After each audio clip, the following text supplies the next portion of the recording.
saudara-saudaraku yang kekasih di dalam Tuhan. Hari ini kembali kita akan belajar bersama firman Tuhan di dalam Markus pasal 4 ayat yang ke-35 hingga ayat yang ke-41. Ayat yang ke-35 hingga ayat yang ke-41, firman Tuhan berbunyi, angin ribut diredahkan. Pada hari itu, waktu hari sudah petang, Yesus berkata kepada mereka, "Marilah kita bertolak ke seberang." Mereka meninggalkan orang banyak itu, lalu bertolak dan membawa Yesus beserta dengan mereka dalam perahu di mana Yesus telah duduk, dan perahu-perahu lain juga menyertai Dia. Lalu mengamuklah taufan yang sangat dahsyat, dan ombak menyubur masuk ke dalam perahu, sehingga perahu itu mulai penuh dengan air. Pada waktu itu Yesus sedang tidur di buritan di sebuah tilam. Maka murid-muridnya membangunkan Dia dan berkata kepadanya, "Guru, Engkau tidak peduli kalau kita binasa?" Ia pun bangun, menghardik angin itu dan berkata kepada danau itu, "Diam, tenanglah." Lalu angin itu reda dan danau itu menjadi teduh sekali. Lalu Ia berkata kepada mereka, "Mengapa kamu begitu takut? Mengapa kamu tidak percaya?" Mereka menjadi sangat takut dan berkata seorang kepada yang lain, "Siapa gerangan orang ini sehingga angin dan danau pun taat kepadanya?" Amin. Firman Tuhan. Badai pasti berlalu. Ini yang akan menjadi tema perenungan kita pada saat ini. Saudara-saudara, setiap orang pasti pernah mengalami masalah. Tetapi dalam menghadapi masalah, setiap orang memiliki cara masing-masing dalam mengatasinya. Ada yang bersikap positif dan ada pula yang bersikap negatif menghadapinya. Lalu pertanyaannya bagi kita sebagai orang percaya, bagaimana sikap kita saat kita menghadapi sebuah masalah? Dalam bacaan kita hari ini, ada 3 hal yang akan menjadi perenungan kita. Yang pertama, sesungguhnya Tuhan mengizinkan badai kehidupan terjadi. Dalam ayatnya yang ke-37, waktu itu konteksnya berbicara tentang Tuhan Yesus mengajak murid-murid bertolak ke seberang. Ketika dalam perjalanan, mereka ditimpa oleh taufan yang sangat dahsyat dan ombak, sehingga perahu mereka penuh dengan air. Saudara-saudara, sekalipun para murid bersama-sama dengan Yesus di perahu, tetapi tidak menjamin mereka tidak akan mengalami badai. Begitupun juga dalam kehidupan. Jangan kita berpikir bahwa karena kita adalah orang Kristen, maka pasti tidak akan ada masalah yang kita hadapi. Tuhan tidak pernah menjanjikan kita akan dijauhkan dari masalah, tapi Ia berjanji bahwa Ia akan menyertai dan memberi kita kekuatan. Sesungguhnya Tuhan mengizinkan badai atau masalah itu terjadi dalam kehidupan kita.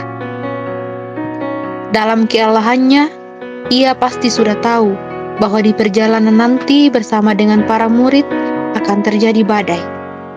Ini membuktikan bahwa Tuhan sudah tahu apa yang akan kita hadapi ke depannya. Tuhan mengizinkan badai itu terjadi.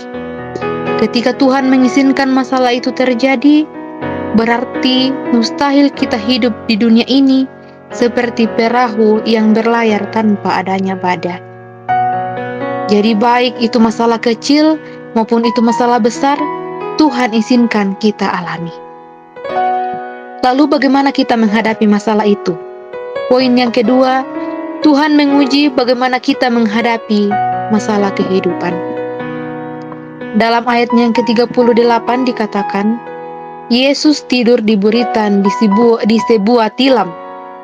Ya, buritan ini adalah bagian belakang di perahu yang kegunaannya sebagai tempat penyimpanan barang. Respon para murid pada saat itu, mereka ketakutan. Mereka pikir Tuhan tidak tahu apa yang terjadi. Mereka pikir Tuhan tidak memperdulikan mereka. Mereka pikir Tuhan akan membiarkan mereka binasa. Sesungguhnya ketakutan, kekhawatiran itu terjadi di dalam pikiran kita. Tuhan ingin melihat bagaimana kita menghadapi masalah atau badai hidup. Apakah respon kita sama dengan respon murid-murid yang ketakutan yang tidak percaya kepada Tuhan? Kita perlu tahu bahwa yang membuat masalah semakin rumit adalah kekhawatiran kita. Pikiran kita sering membiarkan kekhawatiran menguasai, sehingga kita melupakan Tuhan. Kita menyalahkan Tuhan, dan bahkan ada manusia, ada orang-orang yang merasa frustasi sehingga mengakhiri hidupnya. Saudara-saudara, dalam kehidupan tentu ada banyak masalah yang silih berganti kita alami. Baik itu masalah yang ada dalam keluarga kita, baik itu menyangkut tentang ekonomi keluarga, atau ada yang broken home, sakit penyakit yang kita alami dalam keluarga, kehilangan pekerjaan, maupun masalah lingkungan sosial kita. Misalnya juga masalah bagi muda-mudi tentang pasangan hidup, atau tentang pendidikan kita. Semua itu adalah masalah. Tetapi yakinlah, Tuhan izinkan terjadi karena Tuhan ingin menguji kita. Tuhan punya maksud dan rencana yang indah dalam hidup kita. Selanjutnya yang ketiga, badai pasti berlalu. Setiap masalah pasti akan berkurang dan akhirnya hilang. Inilah yang sesungguhnya siklus dalam sejarah. Pasti terjadi seperti itu. Tidak akan mungkin masalah yang kita hadapi akan terus terjadi, sehingga kita tidak sanggup beradaptasi dengannya. Pada waktu kita mengalami masalah, Tuhan turun tangan. Pada saat murid-murid menghadapi taufan dan badai, Tuhan menghentikan dengan mengatakan, "Diam, tenanglah." Jadi, badai itu langsung diam dan tenang. Saat kita mengalami sebuah masalah, mari kita melakukan satu pertobatan untuk lebih dekat kepada Tuhan melalui doa.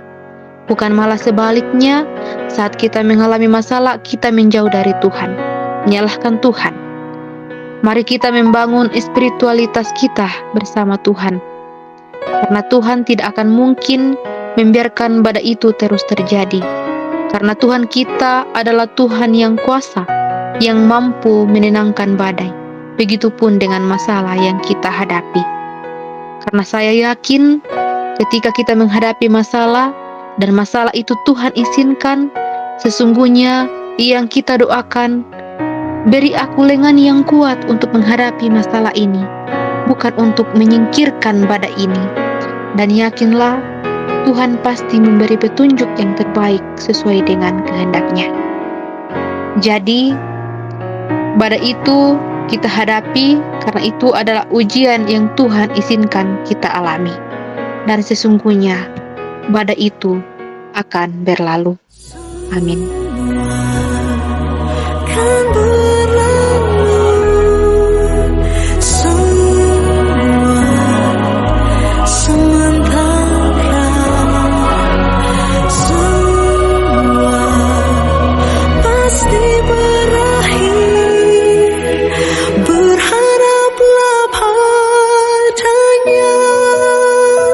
Kita berdoa.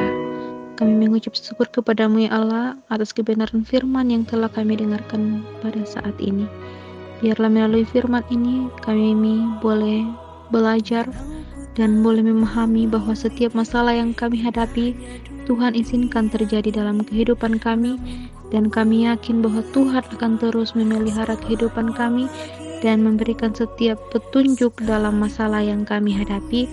Teruslah beserta dengan kehidupan kami, pemuda-pemudimu. Ya Bapa, segenap kehidupan kami hari ini, kami serahkan ke dalam tangan naungan-Mu. Tuhan yang akan berkehendak, Tuhan yang akan menolong kami, sehingga apapun yang kami kerjakan dapat berjalan dengan penuh baik dan mendatangkan sukacita untuk kemuliaan nama-Mu. Ya Tuhan, inilah doa kami bermohon di dalam nama Tuhan Yesus kami berdoa. Amin.